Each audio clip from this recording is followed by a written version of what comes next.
da posse de Alexandre de Moraes com pipoca, guaraná, ficaram o tempo inteiro, começou 7h24, com 24 minutos de atraso, e aí muito se comentou sobre o presidente Jair Bolsonaro, que decidiu não aplaudir o discurso do novo presidente do TSE, Alexandre de Moraes, em defesa do sistema eleitoral e das urnas eletrônicas. Em pronunciamento durante a cerimônia de posse, Moraes declarou que a apuração rápida e transparente dos resultados eleitorais é motivo de orgulho para o Brasil. Entre as autoridades que ocupavam a mesa central, incluindo os presidentes da Câmara, do Senado e do STF, Bolsonaro foi o único que não aderiu aos aplausos. Eu até pensei, Marco Antônio, que Bolsonaro ia bater na mão, pedir a palavra para falar alguma coisa ali.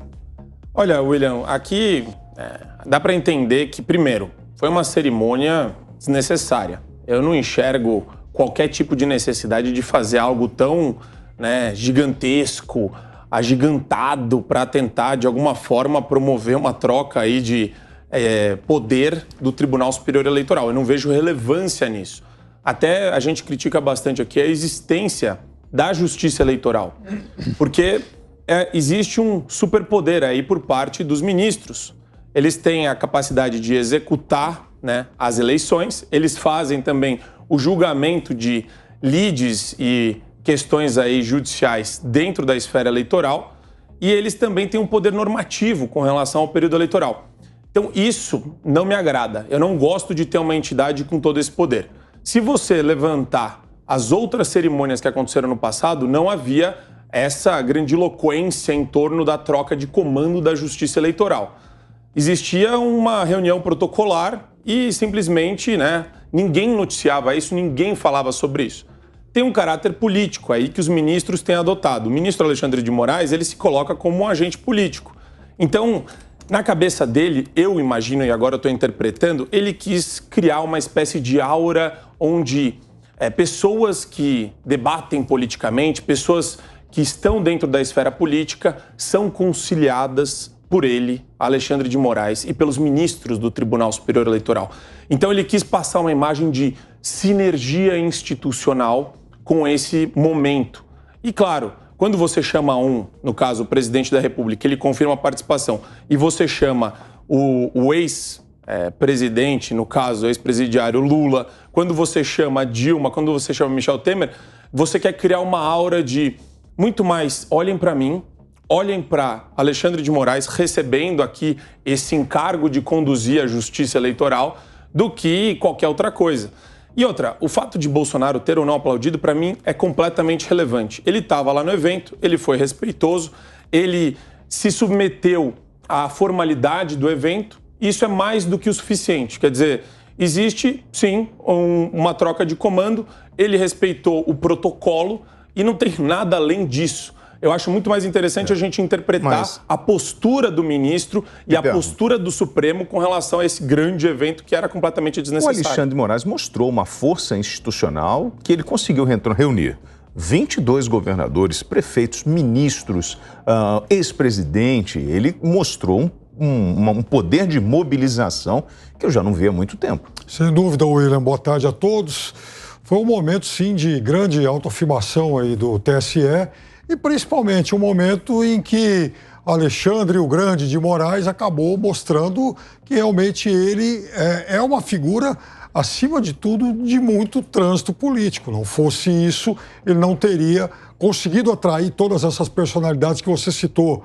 4 ex-presidentes da República, o atual que é candidato à reeleição, um ex que é candidato a voltar, 22 governadores, mais de 40 embaixadores, vários ministros. Então, para ele, sim, foi realmente um grande dia, até porque ele foi lá, a festa era dele, e ele disse o que bem entendeu. Mas não é uma festa, então, Piperno.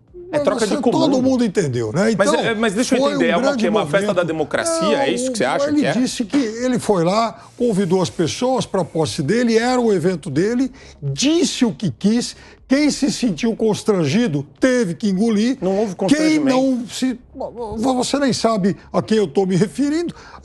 Os outros que apoiaram o Alexandre aplaudiram, aliás, aplaudiram efusivamente. Então foi, sim, um grande dia para Alexandre de Moraes e para o TSE. Agora, Isso também acontece em um momento de evidente distensão.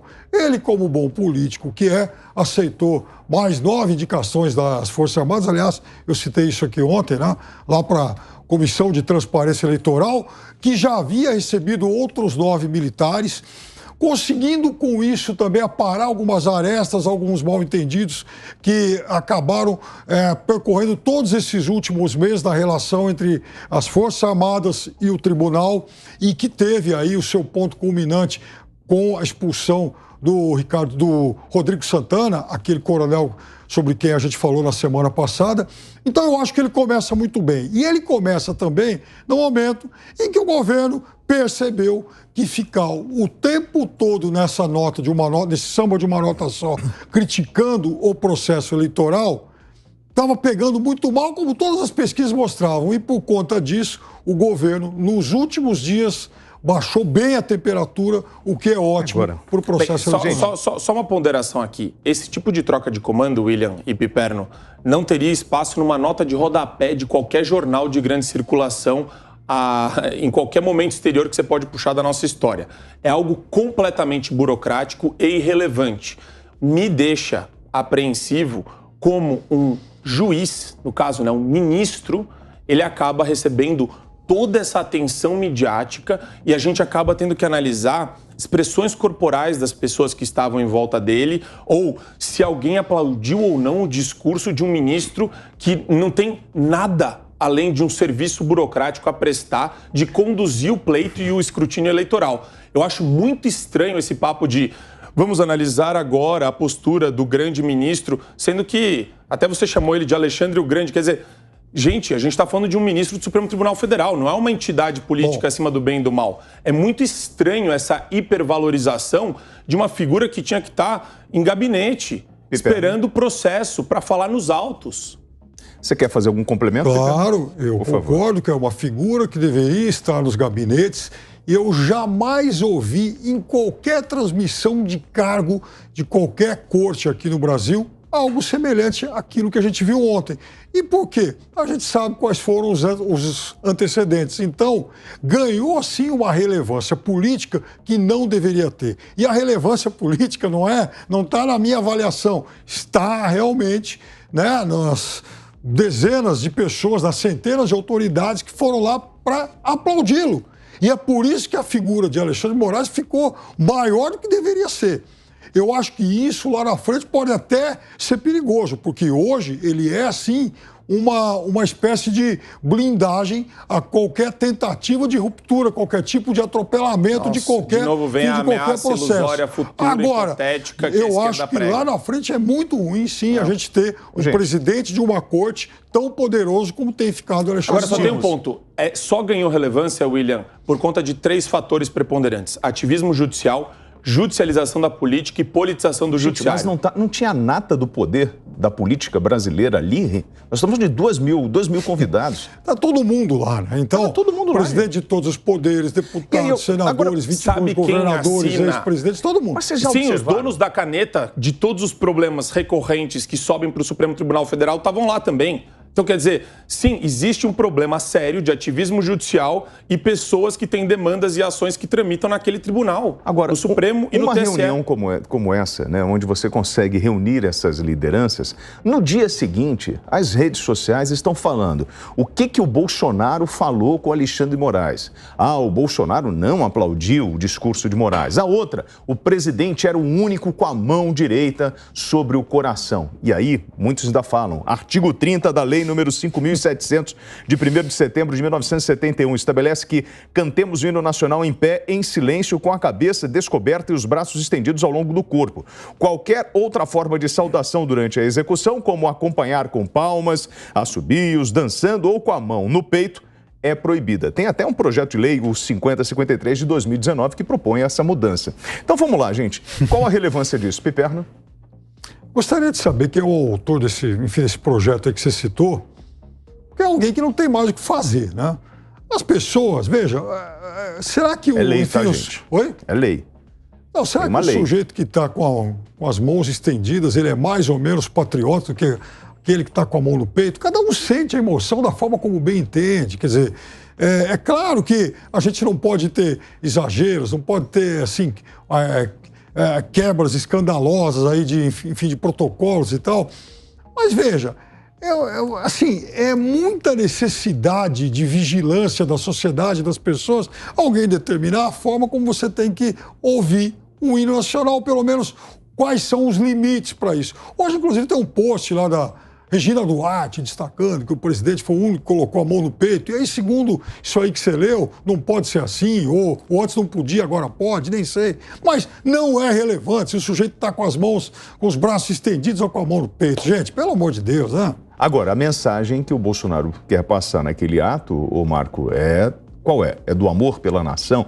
Por mais que o Piperno fale que isso não tem relevância, ali tem uma mensagem. É o jeito que o Bolsonaro sempre, né, é a postura que ele adota quando ele escuta o hino nacional. E ele e a esposa dele, a Michele, estavam com essa postura e parece que todo o resto não. Mas o meu ponto aqui, e eu concordo com o Piperno nesse específico assunto, é que uma lei definindo como você tem que se comportar é um negócio risível, ridículo, e eu não considero correto nem adequado. Acho que faz parte do cabedal de leis completamente desnecessárias que tentam regular o absurdo. É óbvio que você tem uma postura formal, dentro de eventos você tem um protocolo, e o protocolo é adotado como as autoridades entendem, ou como as pessoas que lá estão entendem. Agora, é o jeito que eles escutam o hino. Eu acho que para eles é uma forma de absorver o hino nacional, e eu não considero nem abaixo nem acima, mas acho que é uma postura bonita. Agora, eu vi que a imagem é interessante, se você parar para olhar, porque para a maioria das pessoas parece só o protocolo do hino nacional. E você vê pelo discurso do Bolsonaro de anos que existe um espírito patriótico aí que está acima disso. É essa leitura que eu faço.